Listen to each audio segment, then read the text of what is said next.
इसकी sorry to cut you here, इसकी detail discuss करने से पहले मैं ये चाहूँगा कि जो पिछला प्रोग्राम डिसकंटिन्यूड रहा क्योंकि उसको कंप्लीट नहीं कर सके, उस पर जो आईएमएफ की स्टेटमेंट सामने आई है कोट एंड कोट, वो ये कह रहे हैं कि पॉलिसी मिसस्टेप्स, इंटरनल एक्सटर्नल शॉक्स और यूक्रेन वॉर को भी साइड किया। ये भी कहा कि जो फ्लड्स आए पाकिस्तान में, इसके अलावा जो इंटरनेशनल कमोडिटी सुपर साइकिल है, ये तमाम वो चीज़ें हैं जिन्होंने पाकिस्तान की इकोनॉमिक ग्रोथ को स्टॉल करके रखा। तो आपको क्या लगता है कि ये जो पॉलिसी मिसस्टेप आईएमएफ मेंशन कर रहा है, ये एग्जैक्टली क्या है? तो पहले इसमें एक चीज़ और ऐड कर लीजिए कि फ्लड्स ने भी हमें बहुत अफेक्ट किया, इसमें भी कोई शक नहीं है। जी, मैंने वो मेंशन किया जी। जो पॉलिसी जो मिसस्टेप्स हैं वो तो आपके सामने ही है ना। आपने एक ज़माने में एक पेट्रोल पे 100 से 150 अरब आई थिंक मंथली की सब्सिडी दे दी थी।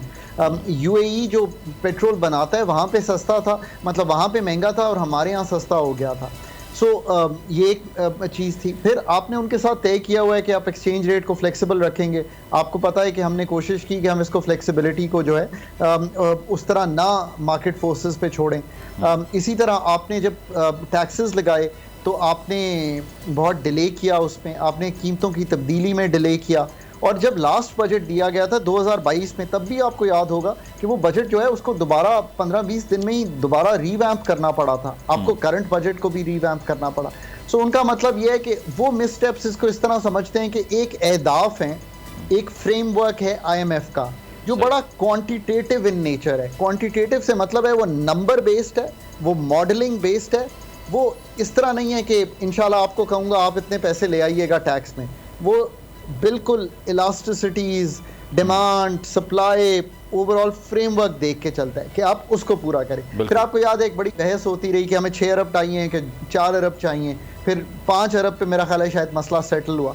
सो ये सारी बातें वो कर रहा है। तो हमारा एक मिसट्रस्ट रहा है आईएमएफ के साथ, पर हमने ये कभी भी आसान नहीं समझा कि हम ये प्रोग्राम कर सकें। सर बिल्कुल आपने जो बात की बड़ी इंपॉर्टेंट है कि ये जो ट्रस्ट डेफिसिट है इसने बड़ा पाकिस्तान को नुकसान पहुंचाया। और इस बार भी आईएमएफ यही कह रहा है कि बजट जो है it has to be executed as planned. जिस तरह आपने ये बजट पेश किया है इसी तरह इसको एग्जीक्यूट करना पड़ेगा, जिसको हम फिस्कल डिसिप्लिन भी कहते हैं। तो आपको लगता है कि फिस्कल डिसिप्लिन इंश्योर किया जाएगा इस बार, या दोबारा से कोई यू टर्न ले लेगी गवर्नमेंट?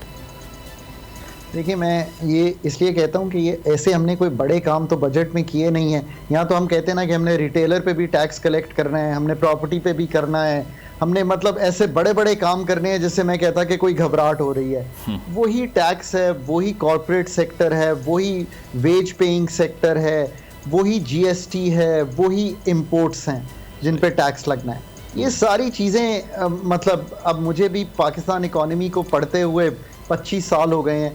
वही चीज़ें हैं, वही 9% का टैक्स टू जीडीपी रेशियो है। सो मैं समझता हूँ कि ये करना 9400 अरब कोई ऐसी बड़ी बात नहीं होगी। एक्सपेंडिचर साइड जो है वो आई थिंक ज़्यादा डिस्टर्ब्ड है। वो शायद हम हमारे खर्चे जो हमने तय किए हैं उससे ज़्यादा आएंगे खर्चे, पर वो बात आएगी जाकर मार्च अप्रैल अगले साल। उस वक्त तक पाकिस्तान इस प्रोग्राम को यहाँ कंप्लीट कर चुका होगा या इनकम्प्लीट छोड़ के फिर एक नया प्रोग्राम ढूंढ रहा होगा। ठीक है, यू नो बड़ी ईद की खुशियों में बोल ने दिया अपने अवाम का साथ। अवामी शिकायत पर बोल ने उठाई आवाज।